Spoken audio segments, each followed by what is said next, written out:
사람의 본성과 그가 가진 가치관은 언제 가장 드러날까요? 술 먹었을 때처럼 긴장이 완화되고 자기 마음대로 뭐든지 할 수 있다고 생각되는 상황에서 드러난다고 합니다.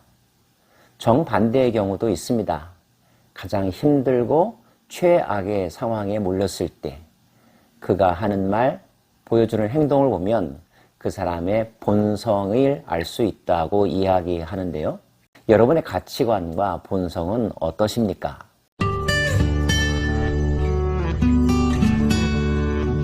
시편에는 전체 150편 중에서 다윗이 기록했다고 알려진 시가 모두 73개입니다.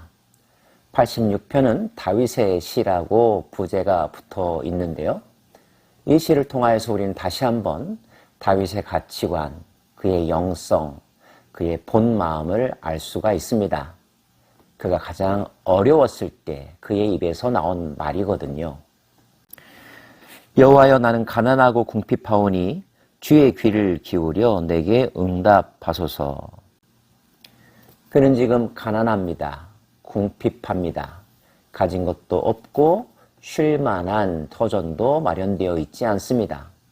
도망자의 삶을 사는 기구한 인생의 주인공 다윗의 상황입니다. 하지만 그는 술로 하루하루를 보내지 않습니다. 마음의 문을 닫고 세상과 단절하며 자기만의 골방에 갇혀 살지도 않습니다. 그는 하나님을 찾고 있죠. 나아가 이렇게 고백합니다. 나는 경건하오니 내 영혼을 보존하소서. 경건하다는 말, 거룩하다는 말이기도 하고 하나님께 은혜를 입은 자라고 하는 뜻이기도 합니다. 이렇게 힘들고 자신의 상황이 최악임에도 불구하고 은혜 입은 자라고 자기를 표현할 수 있는 것, 그의 마음 가운데 얼마나 깊이 하나님에 대한 신뢰가 자리 잡고 있는지를 알 수 있는 대목이죠. 나는 경건하오니 내 영혼을 보존하소서.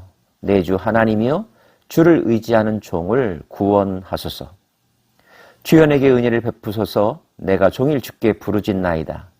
주여 내 영혼이 주를 우러러보오니 주여 내 영혼을 기쁘게 하소서. 하나님을 바라본다고, 하나님께로부터 오는 은혜를 기다리고 있다고 목이 긴 사슴처럼 우러러 하나님을 바라보고 있습니다. 주는 선하사 사죄하기를 즐거워하시며 주께 부르짖는 자에게 인자하심이 후하심이니이다.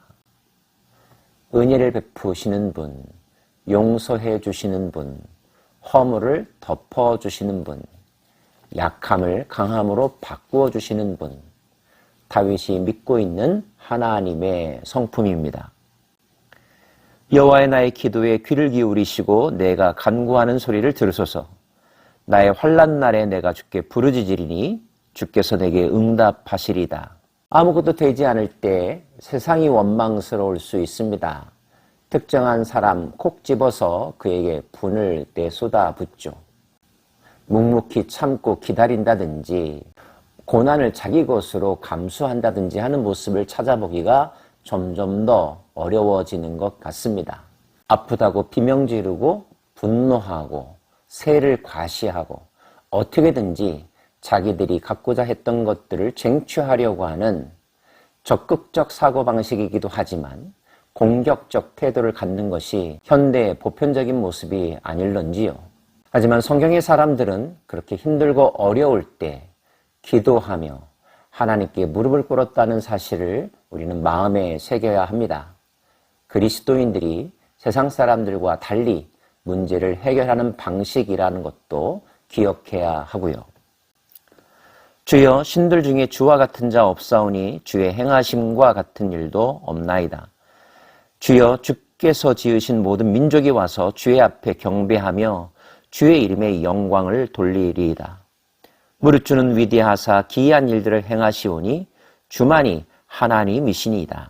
다윗은 믿고 있습니다. 언젠가 모든 사람들이 다 하나님 앞에 무릎 꿇게 될 것이라는 것을, 하나님만이 위대한 신이시며 참 신이시며 우리를 사랑하는 분이라는 사실을 인정하게 될 것이라는 것을.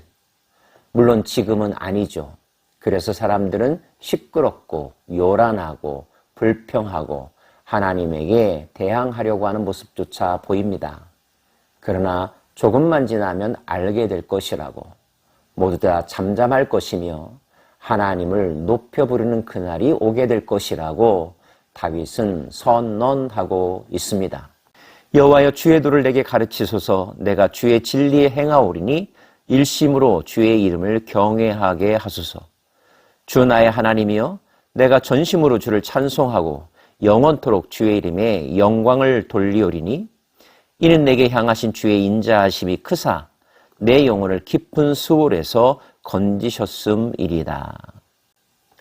주님의 도를 배우고자 하는 마음, 주님의 뜻, 주님의 비밀, 주님의 계획을 알고자 하는 마음이 다윗에게 있습니다. 나는 다 알지 못하기 때문에 뭔가 더 깊은 뜻이 있겠지. 내가 생각했던 것 그 이상의 일들이 하나님 손에서 이루어질 거야 라고 하는 하나님 절대 의존의 마음, 이 마음이 다윗을 무너지지 않게 만들었고 힘들 때에도 주변의 악한 상황 속에서도 선을 지킬 수 있었던 힘이 되었습니다. 하나님이여, 교만한 자들이 일어나 나를 치고 포악한 자의 무리가 내 영혼을 찼사오니 주 앞에 주를 두지 아니하였나이다. 그러나 주여, 주는 긍휼히 여기시며 은혜를 베푸시며 노하기를 더디하시며 인자와 진실이 풍성하신 하나님이시오니 내게로 돌이키사 내게 은혜를 베푸소서. 주의 종에게 힘을 주시고 주의 여종의 아들을 구원하소서. 중요한 것은 하나님의 마음이 누구에게 향하고 있는가 하는 것입니다. 내 원수들에게 하나님의 힘이 가 있다면 나는 절망, 사산할 가능성이 전혀 없게 되죠. 전능하시고 긍휼과 은혜가 풍성하신 하나님이 내 편이 되신다면, 나를 향하여 얼굴빛을 비추고 계신다면 비로소 나는 희망이 있는 것이고 나의 미래는 머지않아 바뀌게 될 것입니다. 다윗은 자신이 주의 종이라고, 주의 백성이라고, 주께 은혜를 입은 자라고 고백하고 있습니다. 다윗 스스로 먼저 하나님 편에 서 있다는 것을, 또 하나님 편에 서겠다는 것을 고백하는 것이죠. 하나님이 여러분 편이 되기만을 바라기에 앞서 여러분이 먼저 하나님께 가까이 가는 예배의 영성, 온전한 믿음 소유하시기를 빕니다. 은총의 표적을 내게 보이소서. 그러면 나를 미워하는 그들이 보고 부끄러워하오리니 여호와여, 주는 나를 돕고 위로하시는 이신이다. 하나님의 은혜의 표적, 은혜의 증거를 내게 보여달라고 말합니다. 그 증거를 저들도 보겠죠? 나를 괴롭히는 자들도 말입니다. 그때 그들은 인정할 것입니다. 아, 하나님이 다윗을 돕고 계시는구나. 그러면 다윗에게 함부로 할 수 없겠는걸? 스스로 돌아서게 될 거라는 것입니다. 우리도 동일하게 기도할 수 있습니다. 하나님이 나를 사랑하심을 믿습니다. 그런데 지금의 상황 가운데 많은 사람들이 무지하고 또 왜곡하여서 내가 하나님께 버림받았다라고 단정짓고 있습니다. 나를 건드려 한숨에 나를 제압할 거라고 생각하고 있습니다.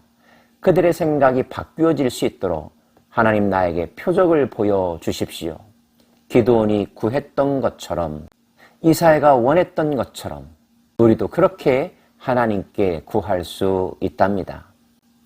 가장 확실하고 근본적인 표적은 이미 보여주셨죠. 그 아들 예수를 우리에게 보내시고 십자가 지시고 죽으심으로 말미암아 우리를 죄에서 구원하여 주셨습니다. 십자가야말로 가장 본질적인 그리고 위대한 은총의 표적입니다. 그 외에도 하나님께 구할 수 있냐고요? 구하실 수 있습니다. 우리의 일상 속에서 하나님을 느낄 수 있고 하나님을 자랑할 수 있는 은총을 부어달라고 하나님께 구하십시오. 하나님이 필요하시다면 여러분이 구한 것보다 더 크게 확실하게 보여주실 것입니다. 하나님은 당신을 사랑하시기 때문입니다. 기도하십시다.